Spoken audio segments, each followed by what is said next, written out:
en uno, el doctor Sebastián Paredes, ¿no? Sebastián Paredes, médico anestesiólogo tratante de nuestra institución, nos va a dar las dos charlas de la evaluación de las escalas anestésicas, el rol de la enfermería. Entonces, les pido que pongamos mucha atención, que aprovechen la clase y seguimos adelante, doctor Sebastián, por favor. Gracias. Buenos días, ¿cómo les va? Buenos días, auditorio, espero estén bien. Primero me presento, soy Sebastián Paredes, anestesiólogo de este hospital. Es un gusto dirigirme a ustedes y bueno, tengo que comentarles, la semana pasada no tuvimos la presentación. Lamentablemente estamos con problemas de personal en anestesiología y bueno, se coordinó con docencia para que las dos presentaciones que teníamos las hagamos en una sola. Desde ya les adelanto, la charla es bastante concisa, pero mi objetivo no es abrumarles, mi objetivo es hablarles de información muy valiosa, precisa, para que esta hora de clase en realidad sea productiva, ¿sí? Siéntanse en libertad de preguntar cuando ustedes lo quieran. De hecho, para mí sería súper grato que ustedes den sus aportes, sus ideas, sus experiencias, porque así se enriquece la docencia y esto va a ser más productivo, ¿bueno? Así que les agradezco mucho y para los que están conectados pues en Zoom, igual un saludo cordial. Voy a empezar con la presentación.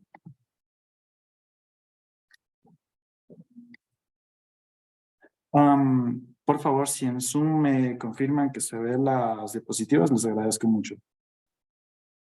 Si pueden un like o alguna cosita y yo le agradezco. Me dicen que sí se ven. Ok, listo.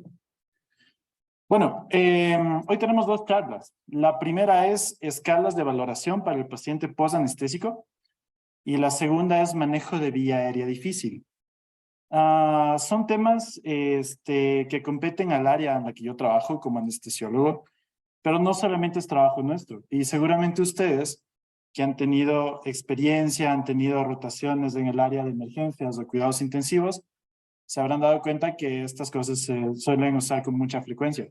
No veo a nadie de quirófano ahorita aquí, pero sí veo gente que trabaja en cuidados intensivos, de emergencia. Igual esto va a ser bastante útil y productivo para ustedes. Ok. ¿Qué es lo que espero yo con esta charla? Quiero hablarles de tres cosas.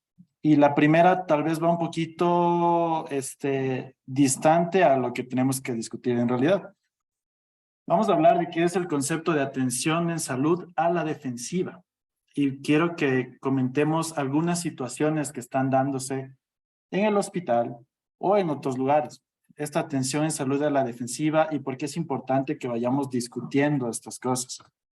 La segunda es determinar cuáles son los efectos del acto anestésico en los pacientes y su desenlace. Es algo que no solamente representa el trabajo nuestro como anestesiología, sino de todo un equipo.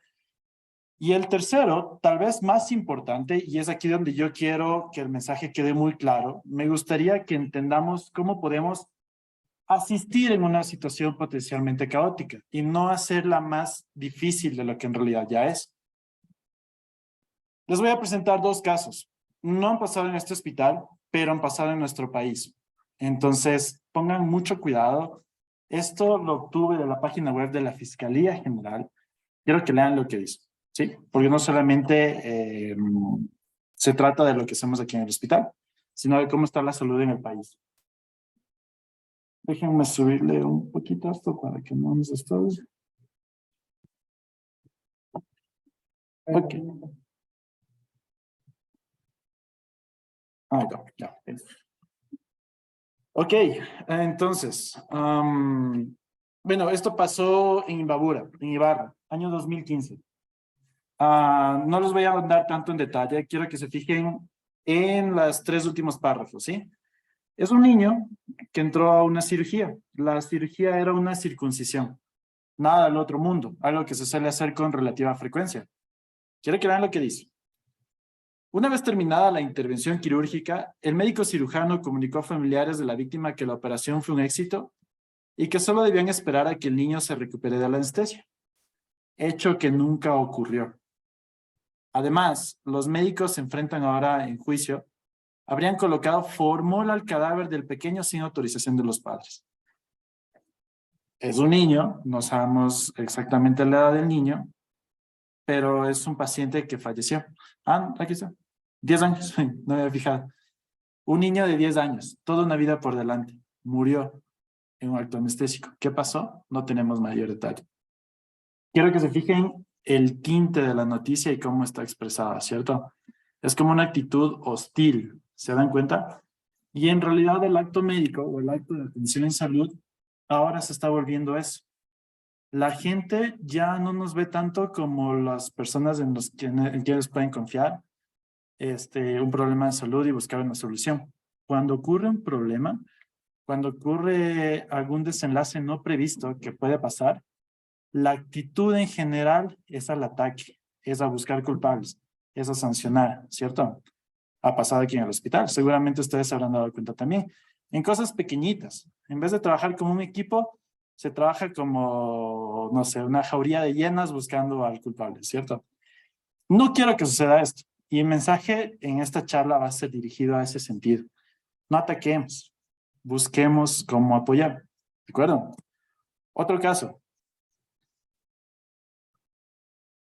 Anestesióloga de hospital público es declarada culpable por mala práctica médica. Fue condenada a 15 meses de prisión y a pagar $376,000 como reparación integral a los padres de la víctima. Poquita plata, ¿no? ¿O si está pagable? Es un montón de plata, ¿cierto? Yo conozco este caso. No estuve ahí, pero lo conocemos como anestesiólogos. Bueno, esto pasó en el Hospital Bacortiz. Una niña de casi 2 años de edad que entró al hospital para hacerse un tratamiento de caries. La niña no toleraba la atención odontológica sin anestesia, entonces se le programó una profilaxis dental bajo anestesia general, cosa que se suele hacer con relativa frecuencia. Quiero que se fijen en lo que dice aquí. Según la Fiscalía, en el proceso se habría suscitado una adecuada administración de oxígeno al paciente, lo que le provocó una hipoxia isquémica, muerte celular por falta de oxígeno y posteriormente incapacidad permanente. Una niña de 2 años que fue a limpiarse los dientes y terminó en estado vegetal. Terrible, ¿cierto? Nadie quiere eso. ¿Qué sucedió? A 20 minutos de iniciar el procedimiento odontológico, la odontopediatra se habría percatado que la niña presentaba labios cianóticos, coloración azul en la piel, dando así la alarma. Sin embargo, advirtió que la anestesióloga había abandonado el quirófano. Tras esta situación, los médicos lograron estabilizar a la niña, para cuidados intensivos, pero su cerebro ya estaba seriamente afectado. La fiscalía acusó a la anestesióloga alegando una vulneración del deber objetivo de cuidado. Eso quiere decir no haber hecho lo que tenía que hacer, básicamente. Y la condena está ahí, ¿no? 15 meses de cárcel, $375,000. ¿Qué les parece? Estamos en un momento de la medicina donde los problemas no pueden tolerarse, pero si se presentan hay que actuar, no hay que hacer lo que se hizo en este caso, dejar una niña a la vulnerabilidad con un desenlace muy triste. La pregunta aquí es, tengo que trabajar a la defensiva, habiendo discutido estos casos, ¿cómo debería enfocar yo mi atención? ¿Cómo debo trabajar yo como enfermero, como enfermera, como auxiliar, como médico residente, como especialista, como ustedes quieran? ¿Cuál es mi actitud frente a la atención en salud? ¿Qué están sintiendo ustedes cuando trabajan con un paciente aquí en este hospital? ¿Se sienten protegidos? ¿No? ¿Se sienten respaldados por un equipo? Tal vez. Francamente, esto es preocupante. Si ustedes me dicen que no se sienten respaldados como equipo, eso significa que hay muchos problemas de comunicación en sus servicios. Wow, me deja muy apenado eso. Ojalá esta charla sirva para ir un poquito más allá. Y ese era mi objetivo de clase. No quería quedarme en darles escalas de valoración y ver que todo esté bien. Quiero que hagamos una reflexión, que esta hora de clase sirva para que ustedes discutan en sus servicios y digan, oigan, estamos trabajando en un momento difícil de la salud. No solo en el país, regional, mundial. enfermedades desconocidas, falta de recursos, poca capacitación. Ya el estar aquí genera algo diferente y bueno, de paso, de una vez felicito la iniciativa y la gestión de docencia del hospital, porque es bueno que nos den estos espacios de discusión. Tengo que serles muy honesto en algo. Mientras estoy dando ahorita la charla, me están llamando ya de pediatría, de gastroenterología, que qué fue, que dónde está el paciente, que por qué no voy a trabajar. A veces estas cosas son más importantes. Y ojalá ustedes den también a reflexionar mucho de eso, ¿sí? ¿Cómo prevenimos que esto nos pase? ¿Cómo prevenimos que tengamos desenlaces complicados en nuestros lugares de trabajo? ¿Cómo prevenimos que nos estén buscando de fiscalía para que vayamos a declarar por algún caso? Yo pienso que lo más importante es no trabajar a la defensiva, sino prevenir que pasen los problemas. Me da gusto por aquí ver a la licenciada Kelal, a la licenciada Norita Delgado, gente con la que he trabajado, a la licenciada también. Se habrán dado cuenta, al menos mi forma de trabajar es enfocada a prevenir que algo malo pase. Y por suerte yo sí he tenido respaldo y apoyo. Les agradezco de hecho por eso. Ojalá esto se replique en todos los servicios. Y vamos a hablar ya del trabajo como anestesiología y también en otros lugares, ¿ok? Entonces, ¿cómo prevenimos que esto nos pase? Lo más importante, pienso yo, es hablar en un solo idioma, ¿de acuerdo? Porque normalmente lo que sucede en casos así es que las versiones empiezan a discrepar y todo se va alterando. Lo que en realidad pasó se va distorsionando y se presenta una imagen de un problema que tal vez no fue así. Lo importante es estandarizar criterios, hablar en un solo idioma. Y aquí viene la charla, es las escalas de valoración posanestésica. Seguramente todos han tenido que recibir algún paciente en el posoperatorio, ¿correcto? Ahora había la licenciada Jennifer, pues, ¿qué más dicen? ¿Cómo le va? No sé, chole. Mentira. No, mentira. Esto es algo con lo que trabajamos a diario y es importante que lo hablemos en un solo idioma. Cuando un paciente sale de un acto anestésico, sea cual sea, por ejemplo, una cirugía o una sedación, normalmente la valoración se hace a raíz de una escala de ciertos datos objetivos. Los medicamentos, los anestésicos, lo que hacen es simular el sueño, como cuando vamos a dormir. Entonces, muchos pacientes refieren a la administración de la anestesia como haberse ido a dormir. Seguramente ustedes habrán escuchado eso. Y el dormir, pues, no es un proceso en realidad peligroso, pero si lo asociamos a una cirugía o algo, o a un procedimiento, pues sí puede tener ciertos peligros. Pero cuando uno se despierta, va recuperando sentidos, funciones y va ejecutando mejor las cosas. ¿Cómo las ejecuta? Pues la escala de Aldrete, que fue descrita por un anestesiólogo hace casi 80 años, nos da a entender 5 conceptos, 5 parámetros que tendríamos que tener cuidado. Esto está en portugués, no se entiende muy bien, pero me gusta por los dibujitos, para que no se olviden de esto. Me da gusto también que vayan echando fotos, háganlo nomás, sin problema. Si gustan, yo esta charla les puedo pasar luego, no tengo ningún inconveniente para que ustedes la tengan ahí a mano, ¿sí? Ay, ya no se puede. Bueno, entonces básicamente se tienen que evaluar 5 cosas. Bueno, la primera es verificar el movimiento, actividad muscular. Cuando uno se despierta, normalmente empieza a estirarse, ¿cierto? Estiro los brazos, estiro las piernas, muevo mi cuerpo. Bajo la anestesia no se puede hacer eso, pero cuando dejo de recibir anestesia, debería ser capaz de mover otra vez las extremidades libremente. Si yo después de un acto anestésico me puedo estirar, mover y obedecer órdenes, esto se califica como movimiento de los 4 miembros y se da una valoración de 2 puntos. Si solamente puedo mover 2 partes de mi cuerpo, se le da 1 punto, y si no puedo mover nada, 0 puntos, ¿ok? Primer parámetro, actividad muscular. Segundo, respiración. Normalmente cuando me despierto, ¿qué es lo que hago? Pego un bostezo, ¿cierto? Ya empecé la mañana, me voy a trabajar a sol. Eso es lo que decimos, ¿verdad? Después de un acto anestésico debería pasar lo mismo. El paciente debería despertarse y respirar libremente y toser cuando le plazca. Esto da un valor de 2 puntos. Si noto que el paciente no respira del todo bien, como que le noto extraño por alguna razón y no veo que respira libremente, le doy una valoración de 1 punto. Y si noto que en realidad el paciente no respira para nada, 0 puntos. ¿Ok? Tercer ítem, circulación. Si el paciente tiene los niveles de presión arterial de más o menos el 20% a cuando recibió la anestesia antes de empezar, es 2 puntos. Si el paciente tiene la presión tan caída que representa el 20 al 49% de su presión basal, 1 punto. Y si tiene a la mitad de la presión con la que entró, 0 puntos. Aquí es importante y bueno, cuando les toque trabajar en recuperación posanestésica, mi consejo, revisen los cargos, revisen las notas de signos vitales que tienen ustedes también haciendo, sus colegas, sus compañeros. Yo suelo hacer esto con bastante frecuencia. Antes de empezar una anestesia, siempre reviso en la historia cómo estaba la presión antes de bajar a la sala de operaciones, porque esto me da una idea de cuál es la presión que el paciente debería manejar en el transoperatorio y cómo debería salir luego. ¿De acuerdo? Cuarto ítem, conciencia.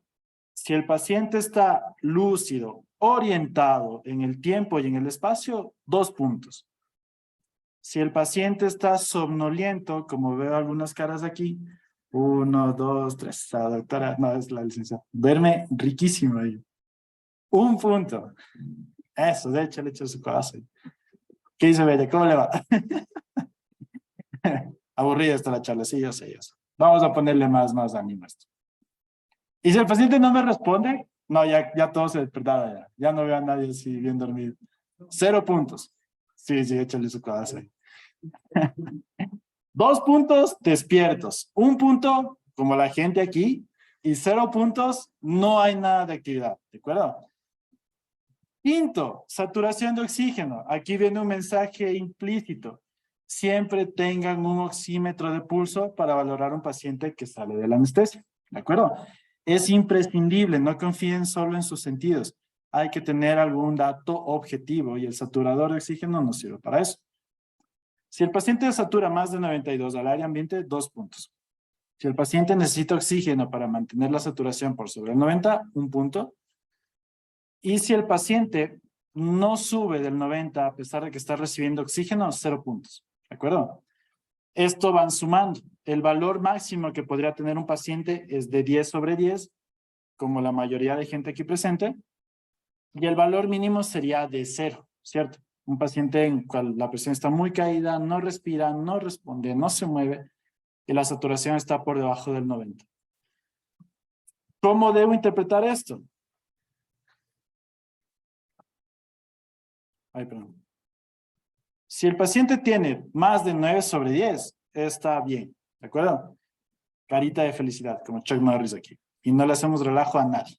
El anestesiólogo hizo bien su trabajo, todo bien. Si el paciente tiene menos de 9 sobre 10, empiecen a correr, como Bob Esponja y Patricio. Pánico. No, mentira. No es pánico, es una alerta. Ey, ojo, cuidado. Molesten al anestesiólogo. Molesten al intensivista, a quien haya administrado la anestesia. Doc, este paciente tiene algo, venga a verle. Cuídense, no trabajen a la defensiva, pero cuídense, ¿sí? Trabajen como equipo, no busquen culpas, busquen soluciones. Ayúdense en su personal, ¿de acuerdo? Hay otra escala de recuperación, la escala de Bromage. Esta escala de Bromage se aplica cuando el paciente ha recibido anestesia neuroaxial, una anestesia raquídea. Aquí en el hospital normalmente hacemos esto en quirófano, por ejemplo, para cirugías de urología, cirugías de traumatología y algunas cirugías de pues, exéresis de ganglios o alguna cosa así. Ahorita que le voy a decir a Lola, también lo solemos hacer en radioterapia, para las braquiterapias. Y entonces, ¿qué es esto? El anestesiólogo pincha a nivel lumbar y administra anestesia para dormir el cuerpo, para anestesiar el cuerpo, desde más o menos el ombligo para abajo, ¿de acuerdo? La medicación que usamos tiene una duración de acción. Normalmente, la bupivacaína, que es lo que ponemos, dura entre 3 y 4 horas, ¿ok? A partir de la administración de este fármaco, entonces hay que verificar cuál es el efecto en el cuerpo. Si el anestésico está bien colocado, el paciente no va a ser capaz de mover ni sus pies ni sus rodillas, lo que se conoce como Bromage 3/3. ¿Ok? Es un paciente paralizado totalmente, no por malas causas, sino por la medicación que se le administró. Pero eventualmente este medicamento va a ir metabolizándose y eliminando, ¿de acuerdo? Y el paciente va a recuperar la movilidad. Al principio no va a poder mover nada, después va a pensar a mover los piecitos. Un Bromage 1 implica que puede mover los pies y las rodillas, pero no puede flexionar o levantar la cadera. Y un paciente con Bromage 0 es un paciente que se mueve libremente, como lo estamos haciendo ahorita, ¿cierto? Movemos las extremidades sin problema. ¿Se entendió eso? Bromage 0, bien. Del Bromage 1 para abajo, cuidado, sí. De hecho, lo puse aquí, en la diapositiva. Bromage de 0, Chuck Norris, bien. Bromage de 1, 2 o 3, ojo, molesten al anestesiólogo, pregunten. La causa más común suele ser el tiempo, entonces es importante que el anestesiólogo o quien haya brindado la atención explique al paciente y le diga, sí, esto es normal, pero va a ir pasando progresivamente. Si un paciente recibe anestésicos raquídeos y después de 4 horas no mueve las extremidades, ojo, cuidado, ¿sí? Es importante tener una buena valoración. Esto normalmente lo hacemos en recuperación postanestésica, pero ahorita que veo bastante gente que trabaja en piso, seguramente habrán recibido pacientes después de una anestesia raquídea. Y los efectos van así, ¿ok? Acuérdense que el paciente totalmente paralizado tiene un Bromage de 3, va a empezar a mover los pies, que es un Bromage de 2, después va a mover pies y rodillas, Bromage de 1, y un Bromage 0 es recuperación plena, ¿de acuerdo? Bastante fácil, ¿cierto? Hay otras. Ustedes dirán, porque veo gente que no trabaja en quirófano, pero seguramente trabajan con pacientes bajo sedación, como en cuidados intensivos o emergencia. La respuesta es sí, hay otras escalas de valoración y estas también son importantes de discutir. Les presento 2, que son las más comúnmente utilizadas en los cuidados intensivos o en la recuperación después de una sedación. La primera es la escala RASS, o la escala de Richmond Agitation Sedation Scale. ¿Ok? La escala de Richmond, la escala de RASS, perdón, tiene varios parámetros, pero si se fijan, un RASS 0 es un paciente que está alerta y tranquilo, como mucha gente aquí. Pero cuando empieza a bajar el RASS, significa que el paciente está bajo sedación, ¿ok? Un RASS-1 es un paciente adormilado, como algunos compañeros por aquí. Ya no son todos, pero por ahí veo todavía unas caritas de gente que está tumbándose por ahí. Un -2 es sedación ligera, un -3 es sedación moderada, un -4 es sedación profunda y un -5 es sedación muy profunda o anestesia como tal. Y en cambio, si sube el RASS, significa que el paciente está agitado. El +1 es ansioso, es intranquilo, ¿cierto? +2, agitado plenamente, no quiere estar en un lugar. +3 es muy agitado y +4 es combativo, ansioso y violento. ¿Cuál es nuestro objetivo? ¿O cuál es qué es lo que deberíamos tratar de tener el paciente? Normalmente, +1, 0 o -1 es lo que queremos. Un paciente tranquilo, que puede estar un poco inquieto, pero nada combativo, o que esté algo adormilado, que responda a órdenes, pero que esté bien. Que respire tranquilo y sin problema. Ustedes dirán, no son los objetivos siempre. Yo les digo, de acuerdo. Y en cuidados intensivos, por ejemplo, cuando tienen un paciente bajo ventilación mecánica, con pseudoanalgesia y otras cosas, buscan RASS, por ejemplo, de -4 o -3. Vamos a la otra escala, la escala de Ramsay. La escala de Ramsay es una escala que se aplica a los pacientes que reciben anestesia en sedación. Normalmente procedimientos de endoscopías, por ejemplo, o procedimientos pediátricos. Aquí en el hospital trabajamos con sedación en pacientes pediátricos para administración de quimioterapia intratecal. Ya voy, licenciada Kelal, espérenme un ratito. Ya acabo. Ok, la escala de Ramsay. ¿Cómo se aplica? ¿Cómo funciona? Son 6 datos, son 6 números, bastante fácil. ¿Cuál es nuestro objetivo? Nuestro objetivo es el 2 o el 3, ¿ok? Un paciente Ramsay 1 es un paciente que está despierto, ansioso y agitado. Un paciente que no descansa. Un paciente francamente molesto. Un nivel 2 es alguien que está despierto, colabora, está orientado y está tranquilo, como la mayoría de gente aquí. Un 3 es un paciente dormido, pero que responde a las órdenes. Cuando yo empecé a llamarles la atención por aquí, hubo gente que ya despertó y dijo, pucha, este man ya me cortó el sueño, ¿no es cierto? 2 y 3 es lo que quiero. Un 4 es alguien que está somnoliento, que tiene algunas respuestas, pero no tan buenas. Un 5 es alguien que solo responde al dolor. Y un 6 es alguien que está profundamente dormido, como el panita de la chompa azul que está ahí. ¿Qué dice, compa? Todo bien. Ven el sueño ahí. Les voy a hacer la foca, les voy a hacer quedar mal. Yo no estoy... 2 y 3 es lo que quiero, ¿de acuerdo? 1 es alguien muy agitado, 4, 5, 6 es alguien que está bajo sedación profunda y se está quedando dormido. Como el país ya se despertó. Ya es Ramsay 2, ¿no es cierto? Ya me visto. Eso, muy bien. Estas son las escalas de manejo, de manejo posanestésico, ¿sí? Al final tengo algunas conclusiones que no quiero que olviden, pero recapitulemos rápido, ¿sí? Aldrete, por sobre 9 es lo que quiero. Si tiene menos de 9, busquen ayuda. Pregunten al anestesiólogo qué está pasando, ¿ok? Bromage de 0 es lo que quiero. Si el paciente tiene 1 o más, busquen ayuda. Pregunten al anestesiólogo. Escala de RAS. Más 1, 0 y menos 1 es lo que busco. Si el paciente tiene alteración o mayor a 1 o menor a 1, a menos 1, perdón, pregunten al intensivista, pregunten al emergenciólogo, ¿sí? Busquen los objetivos de cuidado. Puede ser que el paciente necesite estar bastante dormido para soportar la sedanalgesia y un tubo endotraqueal, puede ser normal. Pero puede ser que estén tratando de despertar a un paciente y si no responde, algo está sucediendo, ¿de acuerdo? Y la escala de Ramsay, 2 y 3 es lo que busco. Si el paciente tiene 1 o tiene 4, 5, 6, pregunten al anestesiólogo qué está sucediendo. Pregunten al emergenciólogo a quien haya administrado la sedación. 2 y 3 es lo que busco. Bueno, ahora, esto fue bastante rápido. Esas fueron las escalas de manejo posanestésico. Vamos a hablar ahora del manejo de la vía aérea difícil, que en realidad era el tema de hoy. Tuve que obviar varias cosas que tenía en la presentación para darles hoy. Traté de dejar lo más importante.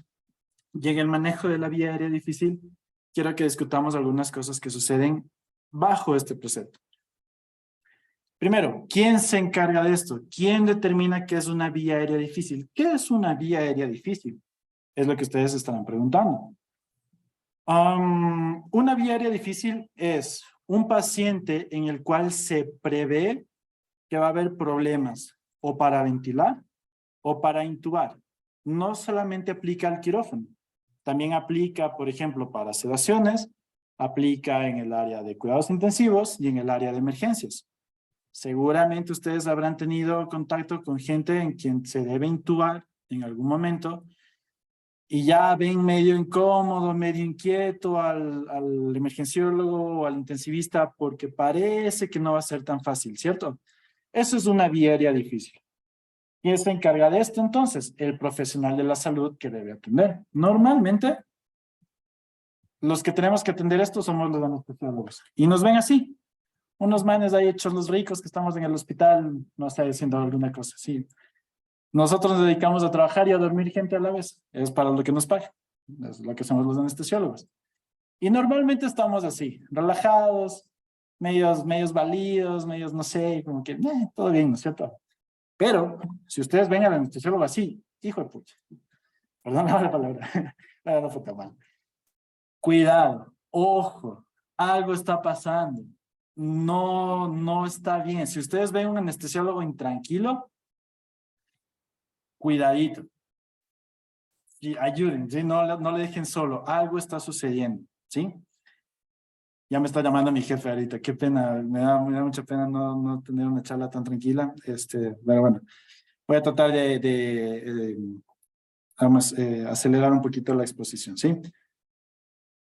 A ver, entonces, nosotros, el personal de salud que va a manejar vía aérea, está entrenado para manejar una vía aérea difícil. Y normalmente podemos prever una vía aérea difícil.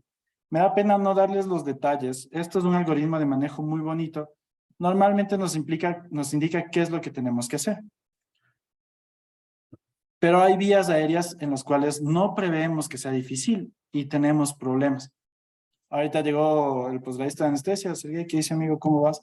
Tuvimos que venir en la madrugada a intubar a una paciente que operaron en la mañana de cuello, pero que empezó a sangrar, un hematoma cervical. Y tuvimos que venir en la mañana para que el cirujano entre, que autorice la herida y pues el paciente pueda respirar, porque si dejamos que esa sangre se acumule, el paciente se va a ahogar. Eso nos pasó en la madrugada. Y teníamos planes de manejo de vía aérea. Sabíamos que un inicio iba a ser fácil, pero después iba a complicar un poquito la cosa. Para no hacerles tan largo el cuento, y yo siempre les digo esto a los posgradistas cuando vamos a empezar una anestesia, piensen en esta mnemotecnia. SOAPME, en inglés significa enjabóname. Es empezar ya una cirugía como tal. Y para empezar una cirugía como tal, tengo que anestesiar a mi paciente. Y para anestesiarlo necesito esto. Succión, oxígeno, manejo de vía aérea, medicamentos, monitores y equipos, ¿sí? Yo siempre jodo con esto. Ya los que han entrado al quirófano o algún procedimiento conmigo saben que yo necesito empezar anestesia con succión probada y funcionando. Y mi recomendación es, si ustedes ven que un anestesiólogo, que un intensivista, que un emergenciólogo va a manejar vía aérea, tengan la succión conectada y funcionando. No tienen idea de lo importante que puede llegar a ser eso y las vidas que pueden salvar si es que tienen eso listo. Es nada más conectar el aparato y prender. No tienen nada de ciencia. Conecten, ténganlo a la mano, no sean vagonetas. Nada de pasar nada, no sé, nada. El paciente se le ve fácil, no sabemos. Succión, probada y funcionando. ¿De acuerdo? Quédense con estos mensajes. Oxígeno implica una fuente de administración. Normalmente es una máquina de anestesia, pero puede ser un ventilador de cuidados intensivos, puede ser una bolsa mascarilla. Tengan oxígeno siempre presente, o el tanque de oxígeno lleno.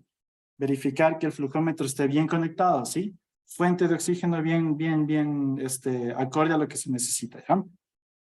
Equipo de vía aérea significa materiales para manejar la vía aérea. Tubos endotraqueales, cánulas de Guedel, laringoscopio, otro material para manejar la vía aérea siempre presente.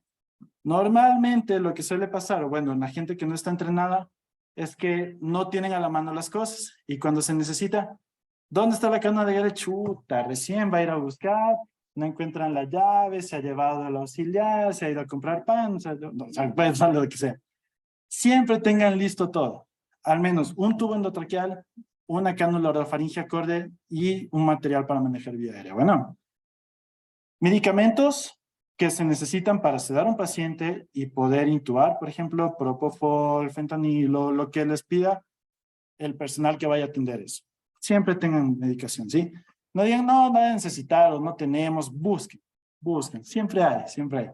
Hasta en quirófano encontramos esas cosas. Yo siempre me extraño de que a veces hay más cosas en pediatría o en gastroenterología que en el propio quirófano. Es bien loco. Siempre hay. Busquen, medicación. Monitor, eso implica un oxímetro de pulso, electrocardiograma y presión arterial al menos, ¿ya? Y equipo quiere decir tener al personal listo. No solamente el que va a manejar vía aérea, sino, por ejemplo, al cirujano, si va a empezar a operar, o si van a hacer, qué sé yo, colocar una vía central o cosas así, tener todo el material y el equipo listo y presente para empezar a trabajar. Y así va a suceder esto. Vamos a ser todos felices en la sala de operaciones, nos vamos a poner a bailar, todo bien, y no nos vamos a meter puñetes, que es lo que buscamos, ¿de acuerdo? Hacer que el trabajo sea más fácil, ¿ok? No vamos a hablar tanto de detalles, lo que me interesa es que no se olviden de esto, ¿sí? Succión, oxígeno, vía aérea, fármacos, monitor y equipo. Conclusiones. No se trata de trabajar a la defensiva, sino de prevenir catástrofes. Números mágicos. Aldrete mayor a 9, Bromage de 0, RAS más menos 1, Ramsay 2 a 3. Y lo último, tal vez lo más importante. El éxito de un equipo depende de enfocar los objetivos a lo más importante. No somos nosotros. No es que el anestesiólogo salga como Superman y diga, ay, un tubo fue súper fácil. No, no, no. El paciente es lo más importante. ¿De acuerdo? Y con eso acabo la presentación. Muchas gracias.